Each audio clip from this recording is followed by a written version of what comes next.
Hello, everyone. Welcome to this month's Southern Plains Drought webinar. My name is Joel Lisenby. I coordinate the Southern Plains Drought Early Warning System at the National Integrated Drought Information System, or NIDIS. I also sit at the Cooperative Institute for Research in Environmental Sciences at the University of Colorado in Boulder. If this is your first time at a Southern Plains webinar, welcome. We hope that you get some useful information from this. This is the second in a series of webinars hosted by the Southern Plains Drought Early Warning System for 2026. We host these every other month, and the next one is scheduled for Wednesday, June 9th at 10 a.m. Central Time. If you'd like to learn more about the Southern Plains Drought Early Warning System, or NIDIS, you can find out more about us at drought.gov. On this webinar, everyone is muted. The webinar is being recorded, and the webinar recording will be available on the NIDIS YouTube channel and linked from the webinars page at drought.gov/webinars. And I'll send an email when the webinar recordings will be posted, so you can get notified when that's ready. We will have time after our presentations for a few questions, and I'll read your questions to the presenters and give them an opportunity to respond. If you would like to ask a question, please use the Slido feature. It's down here. If you joined this webinar using the WebEx app, the Slido feature is prominent, but those of you that joined using a webinar browser, you first have to click the little Show Apps button at the bottom right, and then select Slido to open the Q&A feature. So it looks a little bit like this if you're on the web browser. I'm really looking forward to the presentations today. We'll first hear from Brad Pugh. Brad is a meteorologist at NOAA's Climate Prediction Center within the National Weather Service, and he has authored the U.S. Drought Monitor since 2019. During his lengthy career at the Climate Prediction Center, his forecasting responsibilities have included temperature and precipitation outlooks ranging from week 2 to the seasonal timescale, week 2 U.S. hazards, and weeks 2 and 3 global tropics hazards, and the monthly to seasonal drought outlooks. Following Brad's talk, we'll hear from Anthony Artusa. Anthony is also a meteorologist at NOAA's Climate Prediction Center with 37 years of experience preparing short and long-term climate forecasts, ranging from the 6 to 10 days in the future to seasonal and multi-seasonal forecasts. He also creates and maintains various web pages for operational forecasters at CPC and stays current on hurricanes, severe weather, and snowstorms. Anthony's talk is going to focus on the long-range outlooks, including what we know about the developing El Niño later this year. Our third presenter today will be Dr. Jordan Bell.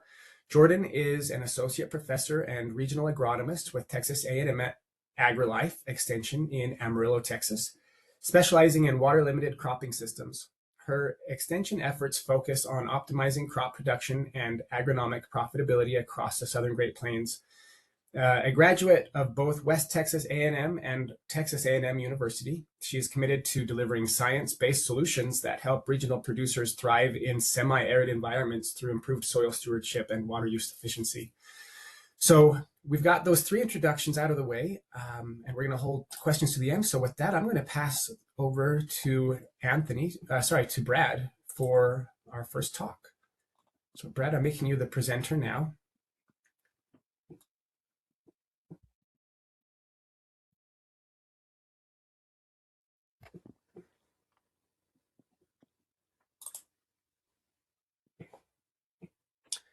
And we are seeing your slides, so as soon as you're ready, you can go for it. All right, that looks good, Joel. Well, you're not in presentation mode yet. Okay.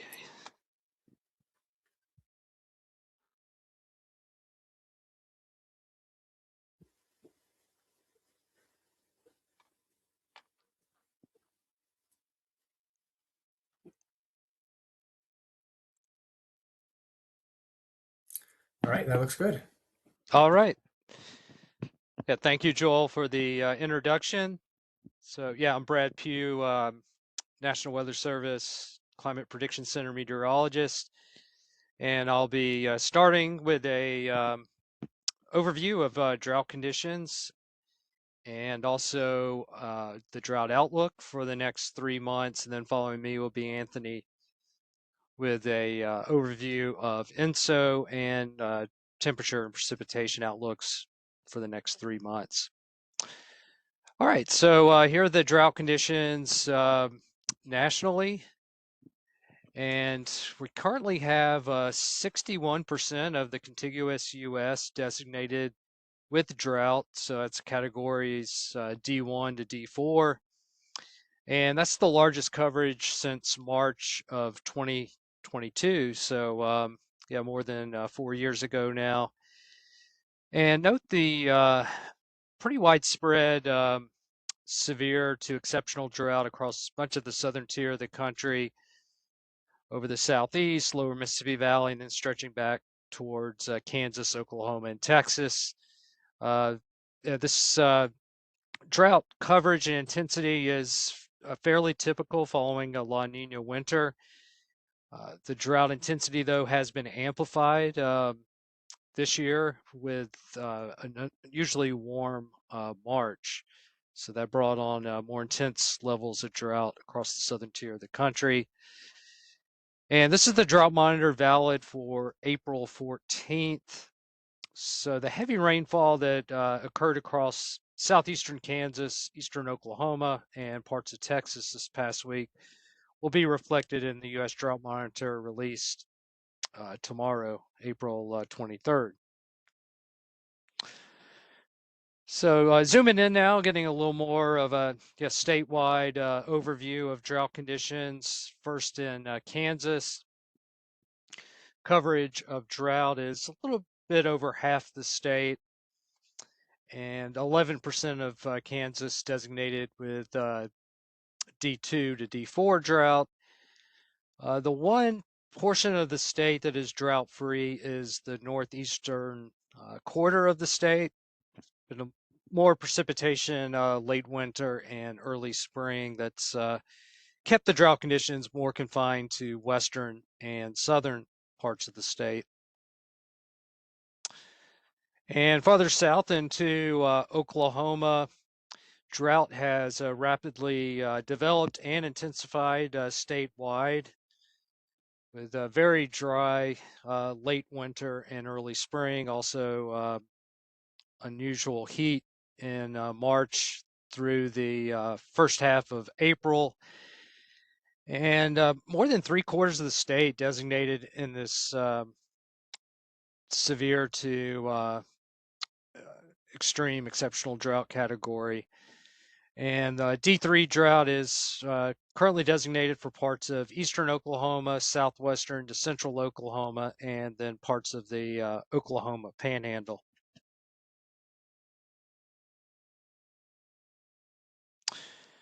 And now checking out drought conditions for the state of Texas. And more than 3/4 of the state is designated with drought. The most extensive area of extreme to exceptional drought is designated for eastern parts of Texas, and then southwestward into south central Texas and parts of the Rio Grande Valley.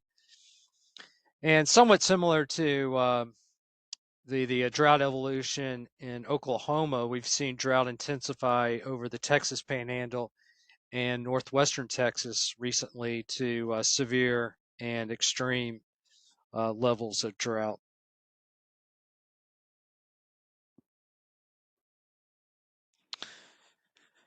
So that's a brief overview of drought conditions both nationally and statewide for Kansas, Oklahoma, and Texas. And next slide is the drought outlook, the tendency for how drought changes over the next few months. And this is valid from April 16th through the end of July. So the most likely area to have drought improvement over the next few months includes southeastern Oklahoma, central and eastern portions of Texas. It's important to note, though, that in these areas where you see improvement, we're expecting drought to improve over the next 1 to 3 months, but the end of drought is unlikely in these areas. And as you go farther to the north and west, including western Oklahoma, the Texas Panhandle, and western Kansas, drought is likely to persist or remain at the same intensity. And any areas that are drought-free in western Kansas are forecast to become uh, go into drought here very soon.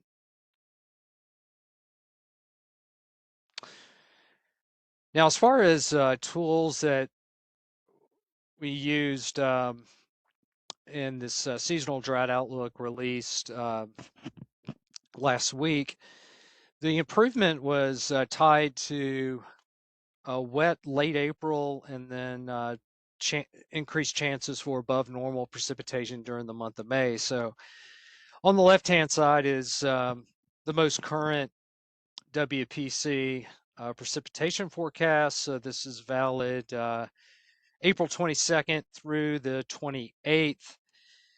So the Weather Prediction Center is forecasting heavy precipitation over the eastern third of Kansas, southward into northeastern parts of Oklahoma. A little more on the scattered side, though, as you go into southeastern Oklahoma and central to eastern Texas. And for southwestern Kansas, western Oklahoma, the western third of Texas, mostly dry conditions are forecast during the next week. And as we go into the month of May, last week we were seeing signs that parts of the southern plains would have an elevated chance of above normal precipitation, and that included southeastern Oklahoma and central to eastern parts of Texas. You can see this darker shading of green, which denotes a 40 to 50% chance of above normal precipitation during May. Important to note, though, that this little pie chart here illustrates that even though we are favoring that category, the above normal precipitation category, you know, the chance for that is 45%, and then you have probabilities for the near normal category or even the below normal category. So just important to note that this is a probabilistic forecast for May. And one other note, the monthly precipitation outlook for May will be updated in 1 week on April 30th. So with that, I'll pass it off to Anthony Artuza to talk about ENSO and some future temperature and precipitation outlooks. Great. Thank you, Brad. I hope everyone can hear me okay. So I'd like to start off first with a look at ENSO and what's been going on with that, the El Niño Southern Oscillation. And the current ENSO Diagnostics Bulletin has revealed that we are now experiencing our final La Niña advisory. And we're now in a El Nino watch, meaning that El Nino conditions are possible within the next 6 months. So that's the way we're headed. And currently we are in ENSO neutral conditions. So what you see here are ENSO strength probabilities. And you can see the season is displayed off on the x-axis, and then the percent chance on the y-axis. And what's nice is that it combines different forms of information on this plot. For example, you can see that right now, like March, April, May, June, you can see that the gray bar is by far the highest, and that corresponds with the probabilities for neutral. By the time you get to May, June, July, you can start to see that the El Nino in red overtakes the height of the gray bar and then continues to rise up to near 90% by the time we reach July, August, September, and continuing throughout the autumn months. So this is fairly high, especially this early in the warm season. If you look at some of the probabilities here, this shading right here, according to this legend, a strong El Nino, defined by the Niño 3.4 index being in between 1.5 and plus 2 degrees Celsius, is approximately 25, maybe 30%. That's pretty significant for a strong El Nino. And yet, as we get toward the late fall, early winter, we have about the same probability for a very strong El Nino as defined by the Niño index being greater than 2 degrees C. So that's a very significant probability for very strong. If we go on to the next slide, we should be able to see the May, June, July forecasts. Here is the forecast surrounded by this red box, so it's easier to see it. And then we have a number of tools that we use or models that we use that are both statistical and dynamical in nature. And we use a bunch of other things. I'm just going to mention just a couple for the sake of time. But for example, we have our SFS beta up here in the upper right, and that is in a developmental stage right now. We hope that will eventually replace the CFS. We have consolidations, which can consolidate a bunch of statistical or dynamical tools. They're skill weighted and calibrated. We also have our North American and international multi-model ensembles and trends and soil moisture correlations and the like. But if we focus in on what we see across the CONUS or the contiguous US, you can see that we have above normal indicated for most of the CONUS with the highest probabilities of at least 60%. This would be a 60 to 70% over central parts of the Intermountain West and the Rockies, and also an elevated probability, this one of 50 to 60% over the Southeast. And to some degree, these are both a function of the ongoing drought, which will lead to warmer temperatures, but also in the West, we have the issue with snow drought or very low amounts of snowpack compared to normal. Notice that the probabilities across the southern plains are still, they're on the high side, on the above side of normal, but because of a lot of the precipitation that is expected during some of these months, we've actually backed off just a little bit on the probabilities. The equal chances that you see here in the upper, or towards the upper right, that is a reflection of a little more variability in the pattern. The tools are favoring this, and there's also a number of indications where they're either in slight disagreement or the signals overall are just weak. So that's why we're going with equal chances. And also we have above normal being favored by the tools in Alaska. And if we go on to the next slide, we can look at the precipitation for MJJ. In this case, we're going with what we think is an early and robust monsoon. And to the north of that, with trends and approximately 50% of the objective guidance was favoring below normal across the Northwest. And notice this weak extension into Kansas here. This is something that often shows up in the early stages of an El Nino, like during the warm part of the year. It's usually around the eastern portions or so of the Central Plains. It is weak as reflected by the probabilities, but it does give us a little bit to work with at least. And then here in the east, you can see it's mostly based on trends and the objective guidance. And the same is true for the western part of Alaska. Notice there's a large area of equal chances indicated even over the southern plains, and that's simply because we just don't have enough good agreement among the numerical models and statistical tools to favor one category over another. And then if we go on to the next slide, and this should be the final one, we're taking a look at November, December, January. So we're jumping ahead to the late fall, early winter, and giving everyone a quick look at what's expected.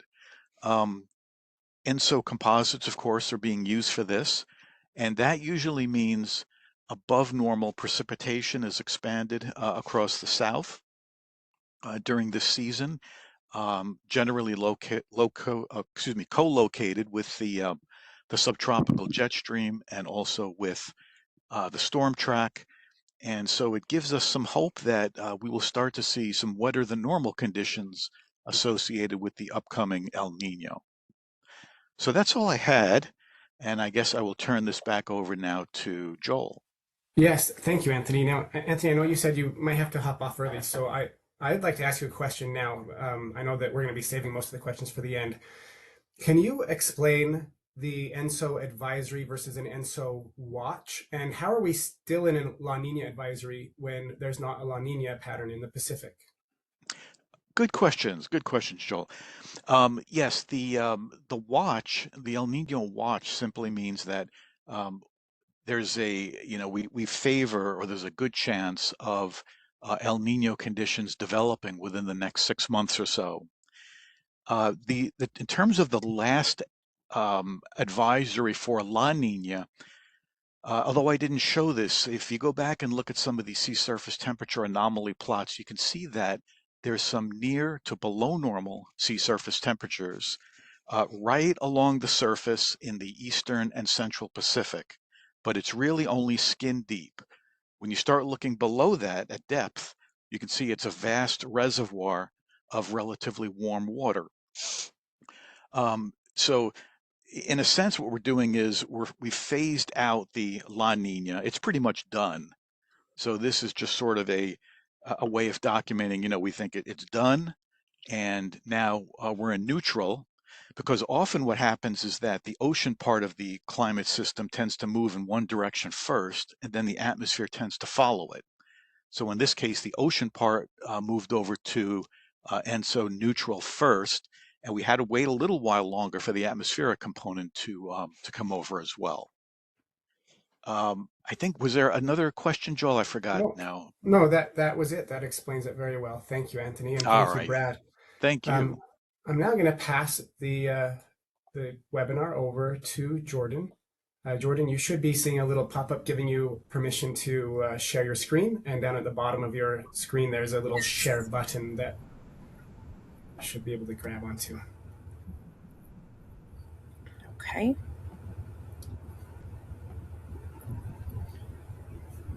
Okay, can you see my screen now? Yes, we see that. Go back to yep, my good. screen. And so we see your slide well. Okay, well, great. There's a little window that says that's sharing. Can you hide that? That's it. Okay. All right. Thank you, Jordan. Perfect. Thank you so much. Well, thank you for inviting me to participate in this webinar, and especially for following the two previous speakers. As we know, weather decisions impact agricultural producers' daily lives. And so every producer who I work with, whether it is in row crop production or livestock production, follows closely daily weather patterns and then does make decisions based off of these long-term forecasts. And while we have discussed that we are currently in this neutral pattern, I would say that every farmer in the South Plains still considers the current drought to be extremely problematic. As we talk about the current drought, we are facing the worst wheat crop that we have had in years, record wheat failure, as well as extreme water stress on our rangelands. And as producers are making their cropping decisions moving into this summer, this is significantly impacting how they make these cropping decisions. So it's definitely a multi-dimensional impact. Yes, there's drought. And when we think about drought, first and foremost, we know there's going to be a reduced yield as well as reduced economic profitability.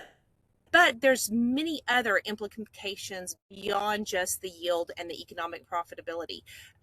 When we look at why this occurs, it is because droughts magnify our existing challenges. In the Southern Great Plains, we have very severe environmental pressures. And so the drought does magnify the challenges that producers have with that. And of course, a lot of that is elevated water stress in our high ET environment, of which I will discuss in a little more depth. Now, when we look at our ability to produce crops successfully in this environment, it has been because of irrigation. Irrigation has allowed producers to stabilize crop production. And as we move forward, this is becoming much more challenging. And of course, as we talk about droughts, we know that the droughts are increasing farmers' dependence on federal crop insurance. And this table just does simplify maybe the percent of insured acres for some of our primary crops in the southern Great Plains, and showing from 2010 to present, we do see an increase in the percent of our insured acres, the percent of farms that are depending on crop production to mitigate risk, or insurance to mitigate risk. And what is challenging is that it's not just the farmers who are using crop production to mitigate risk. Many farmers are not able to get a production loan from a bank unless they show they have crop insurance.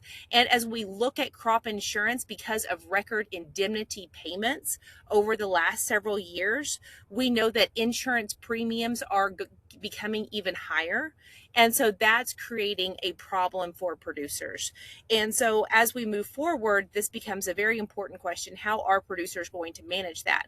But it is amazing to see that over 80% of the acres, planted acres, are insured. And then, of course, when we talk about droughts, we also have system impacts that I will highlight in a little more in more depth. So first and foremost, high crop evapotranspiration demand. Of course, when we talk about evapotranspiration, we're talking about the evaporation from the soil, which has to be included as part of the water balance, because that is water that is still being used by the system and lost to the environment. And that's why we want to protect the soil, minimize evaporation. And then we also, of course, have the transpiration, the water that's actually being pumped through the plant that actually contributes to biomass production and ultimately yield. So evapotranspiration.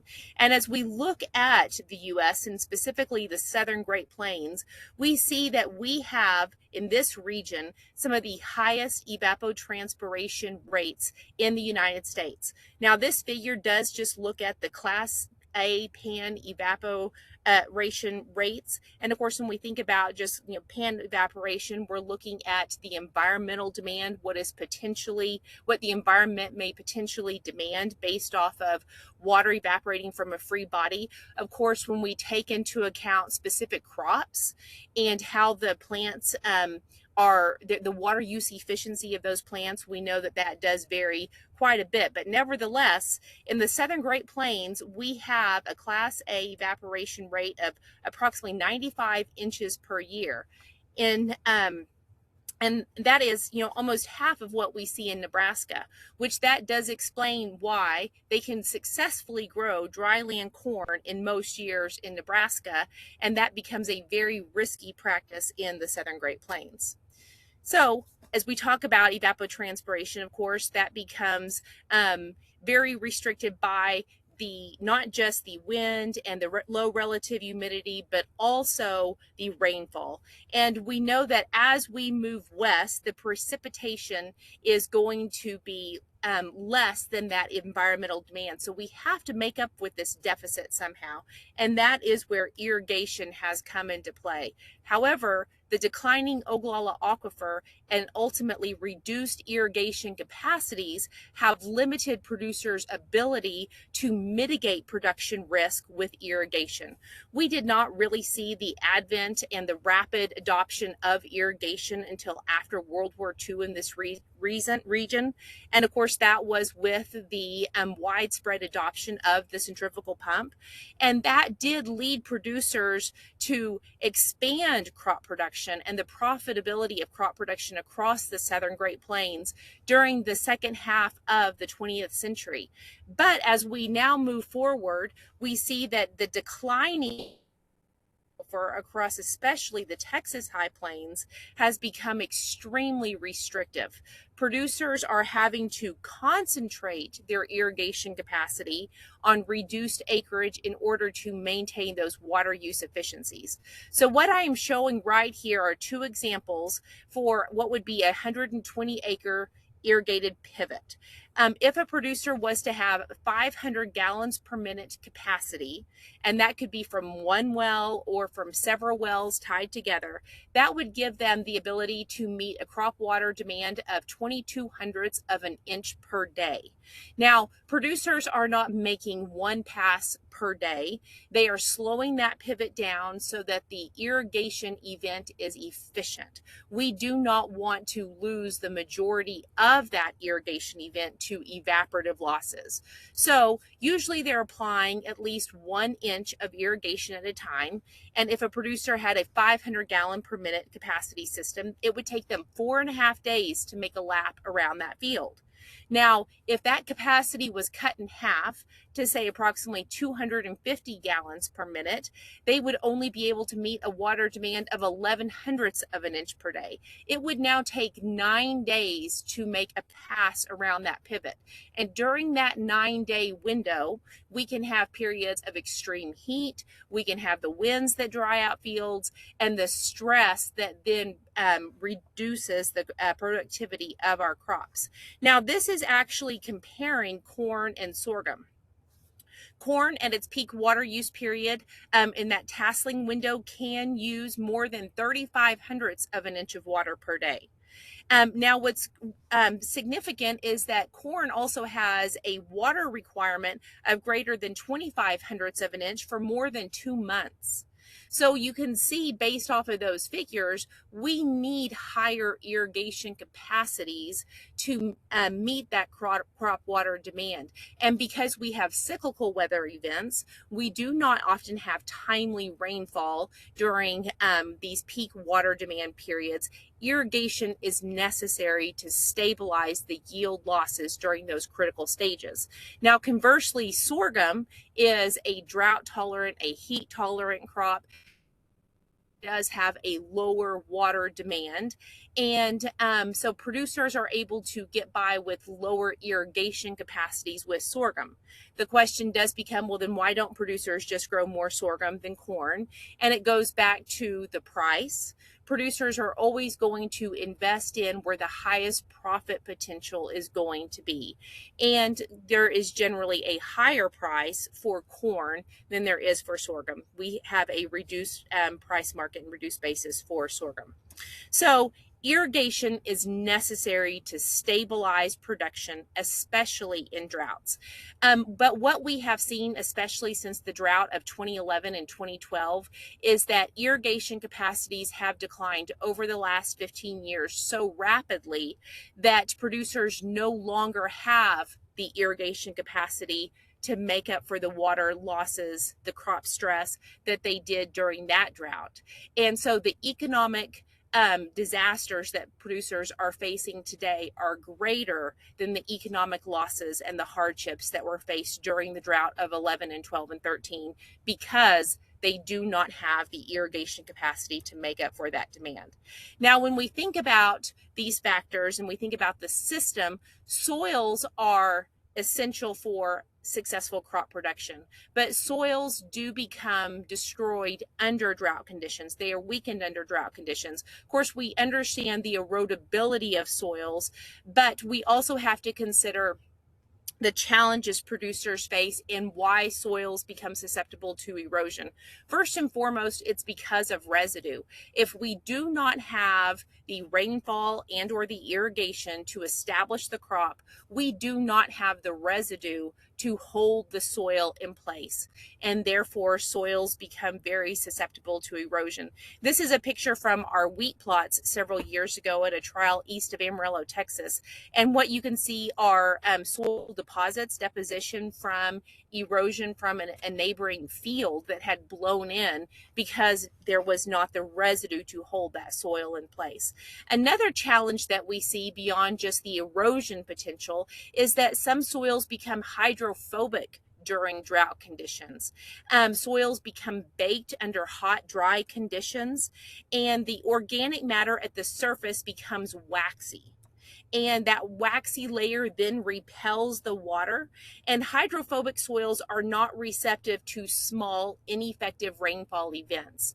So during drought periods, we may have very small, infrequent rainfall events that might be a couple of hundredths of an inch, but those rainfall events are not effective because of those, or because of the hydrophobicity that can develop. Hydrophobic soils need more water to start wetting than would otherwise be needed under normal conditions.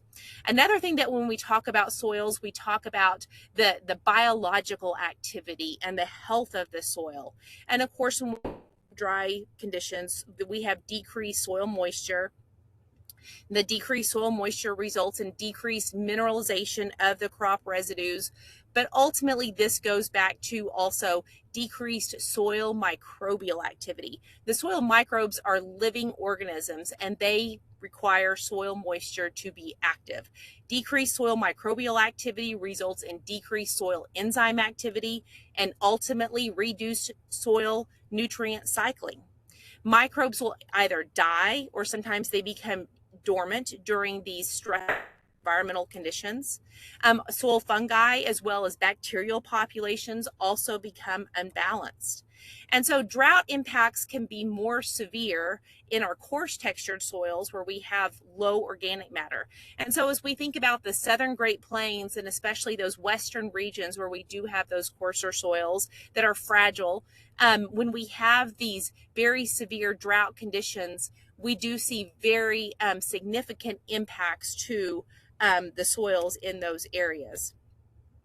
So as we consider soils, crops will also use less soil nutrients during a drought. And that is because many of our soil nutrients are taken up by mass flow. The roots are going to take up those nutrients with the soil water. And so if we do not have the soil water solution, we see reduced soil nutrients taken up. We will also see nitrates potentially accumulate. So that is going to be the nitrate fraction of the nitrogen that accumulates in the soil, and that can potentially result in toxic nitrate levels in forages. Another challenge that we do have under dry conditions is weed management. First and foremost, water stressed weeds are hardened. They are not receptive to herbicide applications, and it becomes harder for producers to control those weeds. But also there are residual herbicides that are soil applied, and once there is enough moisture, the herbicide becomes active. The weeds will take up that herbicide in soil water solution, and then it'll ultimately kill the weed. But if we have dry soil conditions, that residual herbicide does not become activated, and it can even accumulate in soils under drought conditions. Another challenge that we can have, and this actually can occur in more eastern regions of the southern Great Plains, is soil acidity can increase under these dry conditions. Fertilizer salts are not leached by the rainfall, and this results in higher hydrogen ion concentration and lower soil pH in the soil surface. Fertilizers are often placed on the soil surface when producers are applying their soils, although some producers do knife fertilizers or apply with injection. These surface applied fertilizers result in a shallow sample, and shallow soil samples can be very misleading, and so that can create problems with regards to nutrient management. So as we're managing soils under drought conditions, we have to first and foremost think about how we're going to maintain our residues.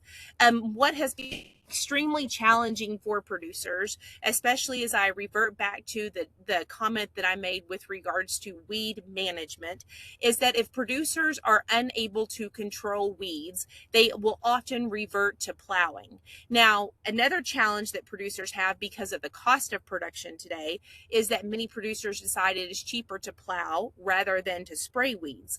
But hardened weeds that are not controlled by herbicides, producers will plow. Well, that results in bare soil surfaces, and so we wind up with this very cyclical problem and soils that are susceptible to erosion. And so we need to try and maintain surface residues. And this is both on cultivated and grazed lands. So many of our annual forages are grazed. And especially if we have intensive grazing or even forages that are harvested, the lower picture below is actually from a silage field that I took outside of Dalhart, Texas several years ago. And a windstorm came in and we wound up with a very severe erosion episode because of the lack of residue after that forage harvest. Residues also reduce the risk for the hydrophobicity that I had previously mentioned. Residues reduce the risk for soil erosion.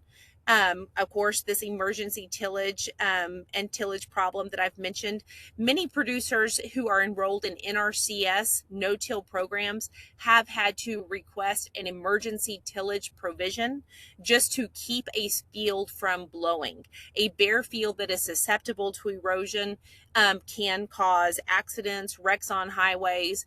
And so if they do till and especially roughen up that surface, that'll slow down the wind and potentially reduce erosion for a brief period, but ultimately we're just creating a problem down the road. Now, the residue, though, is so important not only for mitigating erosion, but for conserving soil moisture. This figure actually represents the difference in stored soil water from fields at Bushland, Texas. The Bushland, Texas USDA ARS laboratory was actually started in response to the Dust Bowl. And of course, when we talk about soil erosion, we know that this really started with the Dust Bowl. And at that time, the Bureau of Soils recognized we need to reevaluate our tillage and management systems. So hence we have that USDA ARS lab that's west of Amarillo. They evaluated the difference in soil water under conservation tillage from 1956 to 1997 out of the same research plots. And what is very interesting, 1970, there was approximately 100 millimeters or about 4 inches of stored soil water in these plots before conservation tillage, no-till, had actually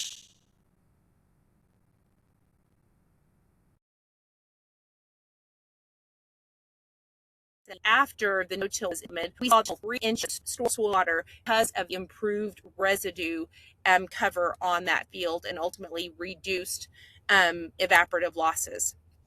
So that resulted in an increase of 170% due to improved residue management. So as we consider managing soils under drought, we also want to manage the soil acidity. Do not over apply fertilizers. And then, of course, be realistic. As we step back and look at droughts, and even if we are moving out of a La Nina and into an El Nino period, we know that right now we do not have ideal planting conditions. And even if we are projected to have a wet or normal July and August period, if we do not get this crop established, and we do not have a crop that can handle the early season stress, then we will not have a successful crop later on, especially if we do not have the irrigation to ensure the productivity. So that kind of leads us to this transition to a super El Nino that is being projected and that I see a lot of information about online. Now, we wind up with what is called a pendulum effect during these type of scenarios. We have in-season environmental extremes that can trigger actually crop diseases. One of those is actually Fusarium ear rot. And under the right conditions, Fusarium ear rot can actually develop a mycotoxin, fumonisin, that's actually highly toxic. And so environmental conditions, and especially these drought periods, can lead to plant diseases that might not otherwise be recognized as being weather related or because of the weather. So first and foremost, what happens is we have early season stress. We have a high evapotranspiration demand, high heat, windy, dry conditions during the pollination that weakens the plant and often leads to what is called silk cuts and kernel stress. So we actually have splits in the kernels. Well, that winds up being just like splits on your fingertips. And those splits on the kernel leave the kernel susceptible, have open wounds for bacterial diseases and pathogens that then infect that ear, and you wind up with ear rots. Oftentimes it's just molds and ear rots, but this can be extremely problematic. So what we have happen, then we have these late season transitions to cool and wet conditions during what would be these kernel forming stages of dough and dent that provide an ideal environment for the pathogen to infest the stress kernels, and then ultimately we could have a mycotoxin develop. And so what we often see in the high plains is that this can occur when we have a hot, dry, early part of the summer. And then later in the season, we have these monsoonal rain flows that come in. And while they might be seen as saving or perceived to save the crop, it actually creates more stress and disease in that crop, and ultimately can also be yield limiting. So it's really, as we look at crop production, it really is better to have an average year, have rainfall that's distributed, not have these extreme periods of heat that flank either part of the season. But as we move forward, we see that the extremes in our environmental conditions rarely lead to that. Very rarely do we have what would be considered to be a normal or average year. So as we consider future management, droughts are cyclical, and we know they're going to return. Texas ranchers and farmers are facing more severe droughts, longer duration, higher temperatures, less rainfall. And of course, this extends just beyond the Texas High Plains, Oklahoma Panhandle, western Oklahoma, eastern New Mexico, southwest Kansas. This whole southern Great Plains region faces the challenges that I have discussed. And so it's important that farmers understand how crops and soils respond to droughts, that crops and farmers understand what these weather projections actually mean. Just because we are talking about a transition from a La Nina to an El Nino now, how long is it going to take until we actually see the weather events change here? I appreciated the previous speaker's comments about the changes in ocean temperatures and how there's a lag between those changes and what actually impacts the atmospheric changes. And so, but ultimately we know that we see very high economic losses. So it's important we understand these weather events, and so that we can minimize economic losses that are associated with drought. And that is it. I appreciate the opportunity. Wow, thank you, Jordan. That was fantastic. In fact, I may even dare say that that was probably the best presentation about drought that I've had on one of my webinars. So thank you so much for coming and sharing. Thank you. That was so much. interesting. Well, it was hard to narrow it down. So I could talk forever about drought because we face a lot of droughts. Oh, well, we may have you back to talk some more. Okay. So we've got just a couple of minutes for some questions, and I've got one question that I'd like to ask for both Brad and to Jordan, and then another one just for Jordan. The one that's for both of you, and I'll probably let Brad go first and then Jordan. In addition to a very dry winter that we've had, it's also been exceptionally warm. There are parts of the High Plains that have seen their warmest winter on record, their warmest February on record, and the warmest March on record. So first question for Brad, how has those high temperatures changed the way you've been looking at drought development in the High Plains beyond just precipitation deficit? I'll pause and let you answer that.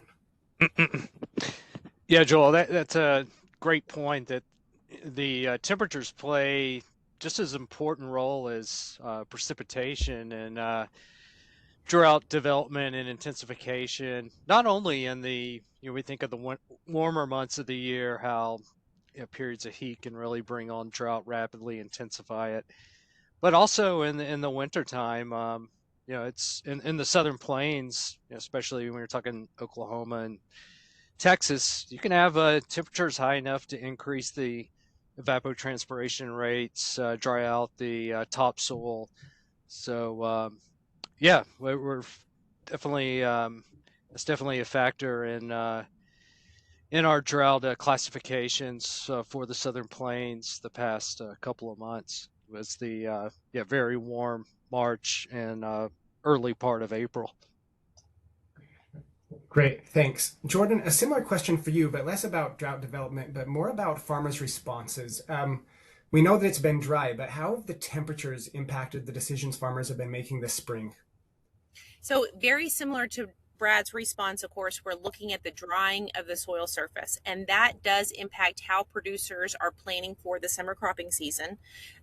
If they are able to pre-irrigate, when do they start pre-irrigation, and how much pre-irrigation do they apply? Because we have soils that have dried out significantly because of these warm temperatures. Now, in addition to planning for our summer crop, we also have to consider our existing crop. And the Southern Great Plains has historically been a very large winter wheat production region. And when we have these warm temperatures, wheat comes in and out of dormancy. And what we see is that as the wheat comes out of dormancy, it speeds up physiologically. And then if we have a cold front that comes in, especially a freezing cold front like we had in early March, we now have a crop that is at a stage that's very susceptible to those freezing temperatures.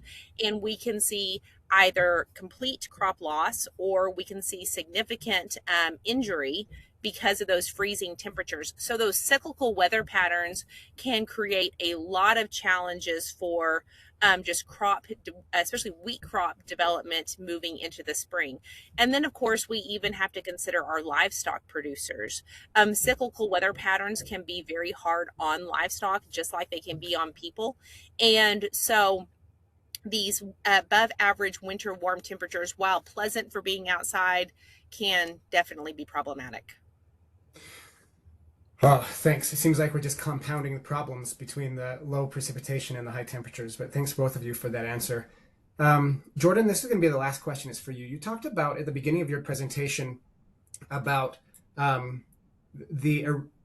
arid the region is, and it's pretty common to see years with quite a lot more evapotranspiration than you get precipitation in any given year. But then toward the end of your presentation, you talk more about drought and drought response and how farmers can, steps farmers can take to conserve their soil health during times of drought. And I hope this question isn't too hard or too long to answer, but the question is, at what point or how do farmers how should farmers be responding